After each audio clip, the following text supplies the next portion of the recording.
आणि आषाढी वारीच्या पार्श्वभूमीवर विठ्ठल मंदिरामध्ये वारकऱ्यांच्या सेवेसाठी विशेष सुविधा पुरवण्यात येतात।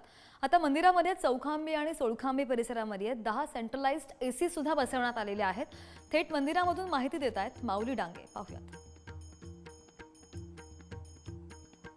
सर्व संतांच्या पालख्यांनी आता पंढरपूरकडे प्रस्थान ठेवल्याने विठ्ठल भक्ताला जी आस लागलेली असते ती दर्शनाची, आपण पाहिलं तर आता येणाऱ्या प्रत्येक भाविकाला विठ्ठल मंदिरात आता थंडावा जाणवणार आहे। आपण बघितलं तर उन्हाळ्यामध्ये एसी सुद्धा बसवण्यात आला होता। प्रत्येक येणाऱ्या भाविकाला आता पदस्पर्श दर्शन रांगेमध्ये एसी बसवण्यात येत आहेत। जवळपास 10 वातानुकूलित एसी, सेंट्रलाइज एसी आता सभा मंडप असेल, सोळखांबे असेल, चारखांबे असेल, या ठिकाणी आता सेंट्रलाइज एसी सुद्धा आता मंदिर समितीच्या वतीने बसवण्यात आले आहेत। एकंदरीत आपण पाहिलं तर आषाढी यात्रेच्या महापूजेवेळेस मंत्री महोदयांच्या गर्दी असते, त्यामुळे त्यांना सफोकेशन जाणवलं होतं। त्यामुळे आता मंदिर समितीच्या वतीने निर्णय घेण्यात आलेला आहे की अशा प्रकारच्या जवळपास 10 सेंट्रलाइज एसी विठ्ठल रुक्मिणी मंदिरामध्ये बसवण्यात आलेले आहेत।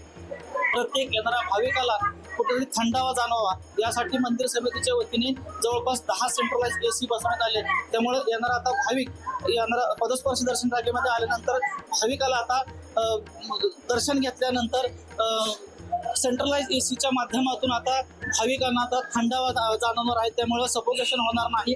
आलेला सगळ्या भाविक आता मंदिराच्या वतीने बसवून आलेल्या एसीमुळे आता येणाऱ्या प्रत्येक भाविकांना आता थंडावा जाणवणार आहे। माऊली डांगे, पुढारी न्यूज, पंढरपूर।